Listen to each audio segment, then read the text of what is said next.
Here is a C3PO case full of loose Return of the Jedi action figures that I've had for decades, and I thought I would open it up and show you guys some vintage Star Wars goodness.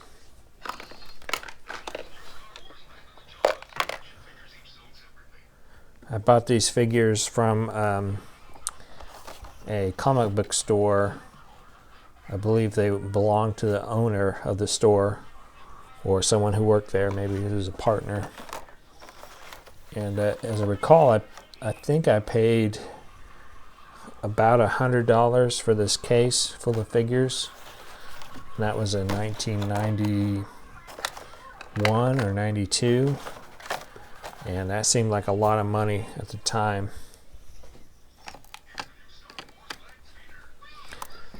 Here's a Rancor Keeper. You can tell it's a likeness of somebody.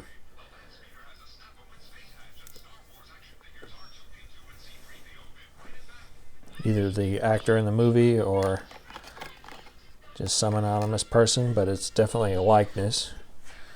Here is a Leia indoor battle poncho. Some nice accessories on these later figures.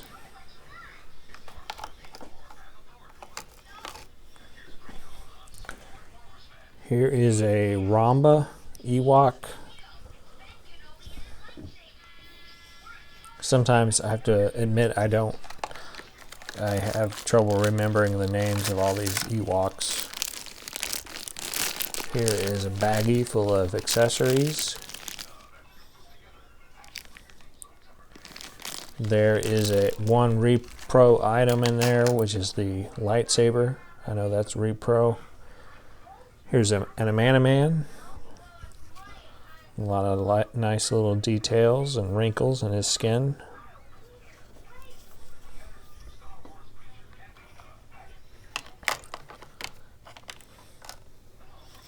Here is a Hammerhead.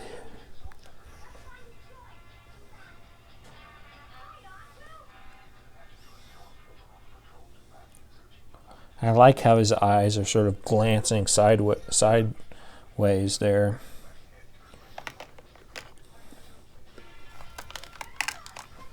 Here is a Lando in skiff disguise.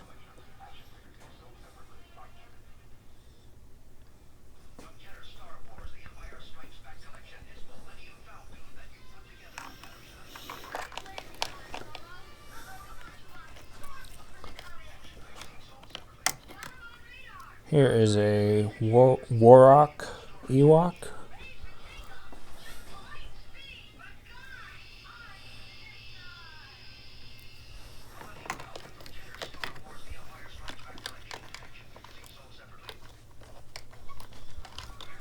Here's a General Calrissian action figure with his nice cloth goods cape.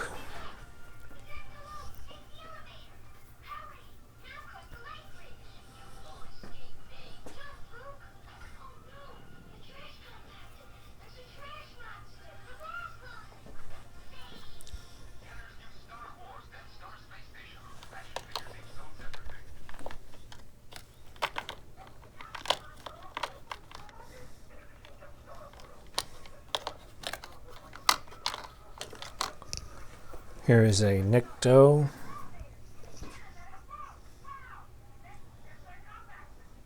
They were really into pastels at Jabba's palace.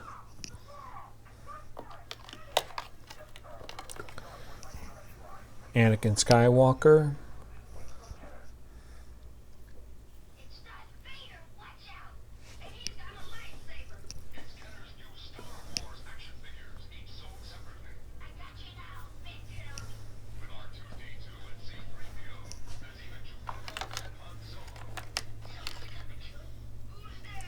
Here is a Klaatu from inside Jabba's palace. It's got a piece of carpet on.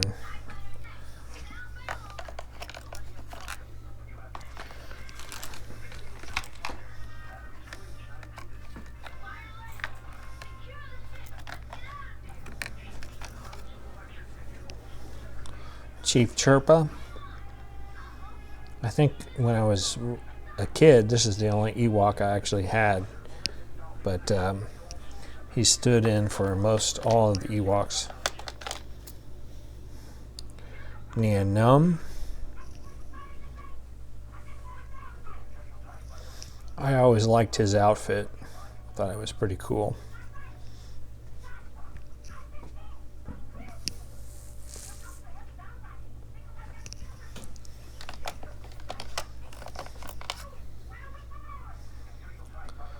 An AT-ST driver.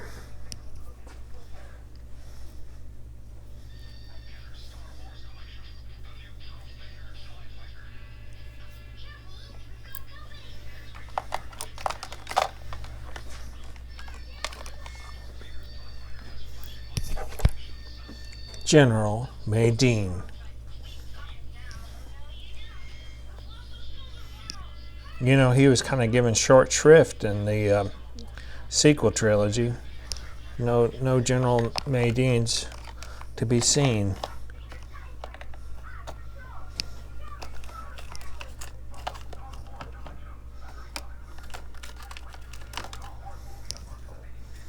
C3PO with removable limbs. This particular figure is very nice and golden. Oftentimes you see them. Whoop. Lost a leg, but I guess that's what he was meant to do. But a lot of times the gold paint has faded on those C3POs. Here's a Rebel Commando. Kind of a nice likeness of somebody. You can tell Kenner sculpted these after actual people.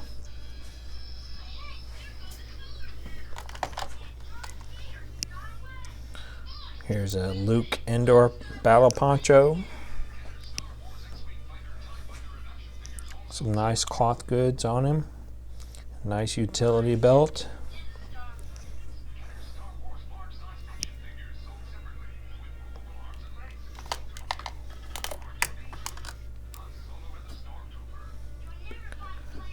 TIE fighter pilot.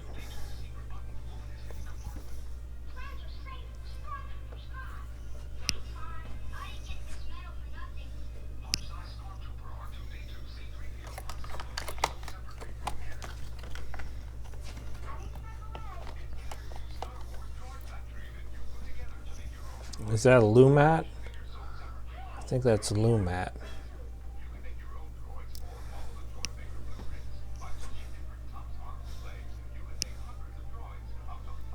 Even the Ewoks seem to have a likeness of a person. Move over to the other side.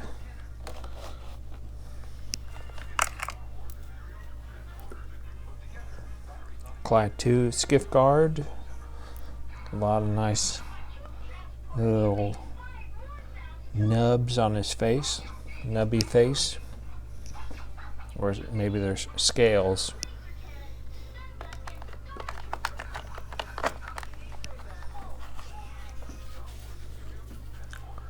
On Endor.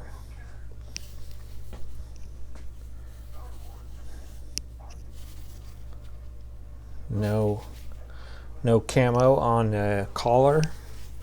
I've got another one that does have camo on the collar. Just one point of variation to mention.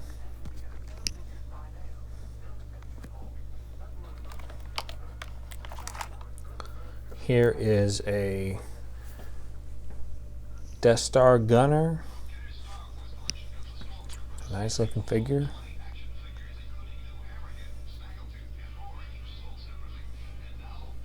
I don't think I had a Death Star gunner as a kid. I think I had to use. We have a squid head, which seems like kind of a derogatory name to give a alien creature. But I guess it's not unprecedented because you had Hammerhead and Snaggletooth and Walrus Man. They all seem kind of like derogatory names. And I guess with some of the figures, they seem to humanize them more and give them regular names like Barada, or I guess it's not regular, but it's an actual name. Barada, sporting the pastel style that must have been very much in fashion at Jabba's palace. Maybe it was their spring look.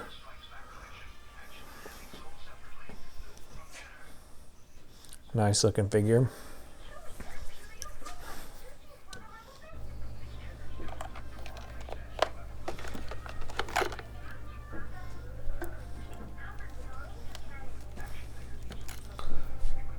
Gamorrean guard. A pig-like creature with green skin who Luke has no compunction about choking out. Kind of a heavy figure. Nice looking figure.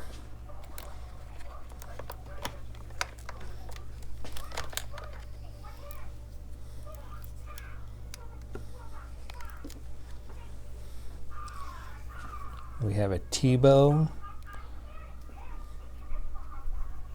I really think they even gave these Ewoks a likeness.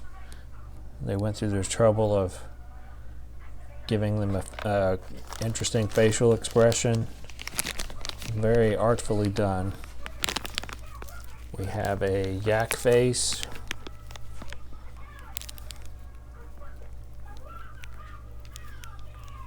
An eye patch. One of the only aliens, I guess the only alien that we know of who assisted in the Endor operation. Here's a Weequay, named after a character in Moby Dick, the novel by Herman Melville. It's interesting, they started to name their alien characters more individualistic names, actual names like Weequay and Klaatu or Barada or Bib Fortuna. In Star Wars, they mostly just named their characters after what they look like Hammerhead or Walrus Man, although Greedo's an exception. Bib Fortuna was a very fawning and obsequious character, a very good, accurate courtier. I always thought the actor did a pretty good job underneath all those prosthetics and makeup, much like Ian McDiarmid did, portraying the Emperor. Emperor is really well sculpted. No cloth goods, obviously, but the robes are very nicely sculpted.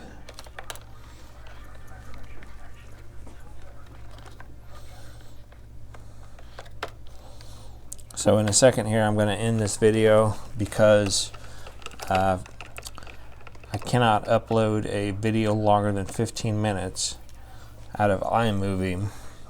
I'm not sure why.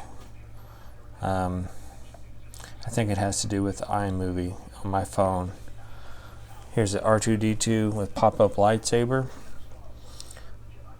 It's missing the lightsaber. I bought this figure because I wanted a new lightsaber, but was disappointed when I found out the lightsaber looked like a billy club. So if anyone knows how to bypass that 15-minute time limit, if you're uploading from iMovie, please let me know. And if you like this video, please like and subscribe. That helps me continue to grow my channel. And if you have any comments, please leave a comment.